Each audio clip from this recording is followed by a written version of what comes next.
Друзья, если вы используете Claude по одной сессии за раз, то вы точно пользуетесь им неверно, и это видео изменит то, как вы с ним работаете. В данный момент вы даете ему задачу, ждете результат, а затем переходите к следующей задаче. Все работает единовременно, но это не то, как вы бы управляли командой, верно? Если бы у вас была команда, вы бы управляли ей параллельно и вызывали бы нужных специалистов в зависимости от задачи, которую вы сейчас решаете. И вообще говоря, Claude создан так, чтобы работать именно в таком ключе, но большинство людей не используют его таким образом. Так что в этом видео вы увидите 4 способа, как правильно его использовать для агентских задач, от простых настроек до полностью автономных рабочих процессов, так, чтобы вы перестали работать в одной сессии и научились экономить себе колоссальное количество времени.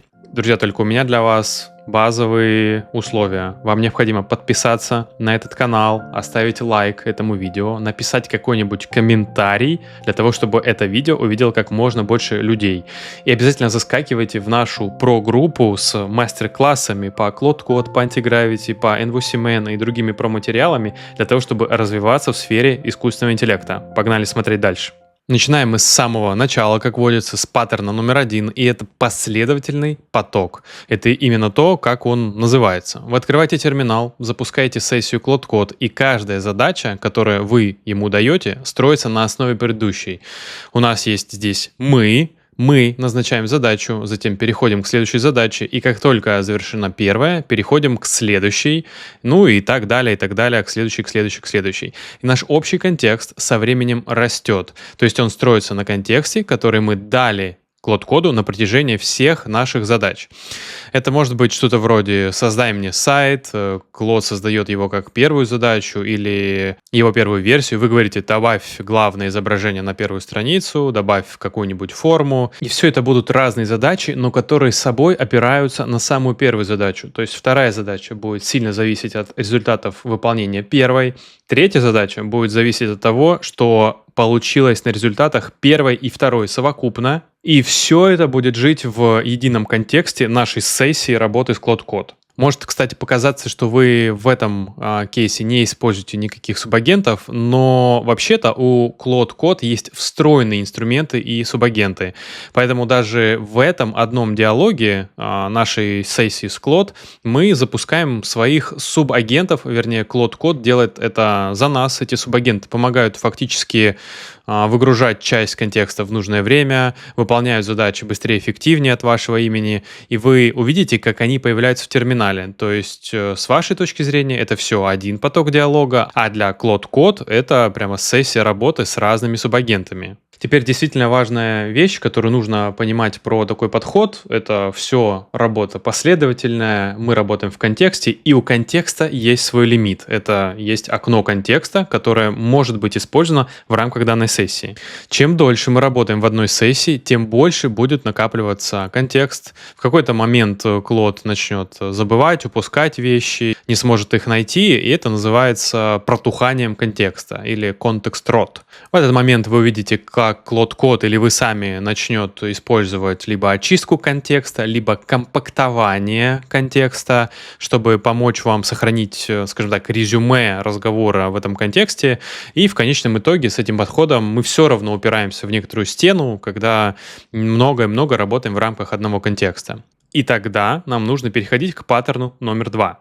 Паттерн номер 2, назовем его оператор. На этот раз мы действуем как оркестратор, то есть мы, пользователь, это оркестратор. Вместо того, чтобы запускать одну сессию Claude, мы открываем несколько окон терминала. Возможно, вы уже ловили себя на том, что делаете так, чтобы быстрее справляться с диалогами. У каждого есть свой экземпляр Claude, так что вы можете относиться к ним как к отдельным агентам. Терминал 1, 2, 3, 4, 5, совершенно неважно, это раздельные агенты. У них свое собственное окно контекста, поэтому мы можем дать им специфический контекст для конкретной задачи. Так что на этот раз, скажем, вы разработчик SaaS-приложения, вам нужно создать новый процесс онбординга или, скажем, исправить баг на какой-нибудь другой странице. Мы хотим поэкспериментировать с новым дизайном.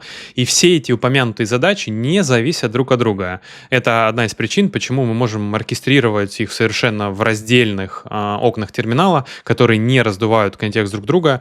Поэтому между этими терминалами нет связи. Мы занимаемся исключительно координацией. Итак, мы открываем несколько терминалов, допустим, в VS Code. Здесь есть удобный механизм это делать. У Клода есть отдельный флаг, дефис W, который позволяет нам работать попроще с этим всем. В первом терминале мы вводим Клод W и что-то важное, в другом Клод W и другая задача, и так далее, и так далее. Сколько терминалов вам удобно, столько и делайте. Мы видим, что в папке проекта здесь теперь открывается то, что мы называем рабочим деревом или worktree. И теперь, если мы заходим вот сюда, в папочку .clod, у нас фактически есть все эти рабочие деревья. И они являются отдельной копией нашего проекта со своей собственной веткой. Они помещаются прямо в сессии Cloud Code. Каждая в своем изолированном рабочем пространстве. Они не могут мешать друг другу. Так что у них есть чистое окно контекста. Нет того самого протухания контекста от других задач или друг от друга. И мы, как оператор, являемся теми, кто координирует усилия между этими разными терминалами здесь. Вероятно, на этом этапе вы заглядываете в разные терминалы, проверяете разные идущие задачи, копируете, вставляете результаты из одного в другой, если это требуется. И если нужно, затем вам придется решить, когда какая-то задача завершена, и вы хотите их, например, слить, замерджить в ваше основное дерево, в вашу основную ветку, и таким образом работать с проектом. Это, очевидно, большой прогресс по сравнению с предыдущими методами, потому что тут мы прямо параллелим наши задачи. Да, контексты их не зависят друг от друга, мы выступаем оркестраторами, но, тем не менее, значительно ускоряемся. Таким образом, мы, по сути, тот самый оператор, который и запускает разные сессии, и менеджерит их, и следит за ними, и мы тот самый персонаж, который решает, что из итогов работы каждого отдельного терминала мы заберем в свой основной проект. Но что если мы не захотим быть тем самым оператором или оркестратором, а захотим попросить Cloud Code выступать в этой роли вместо нас? Для этого есть отдельный паттерн, естественно.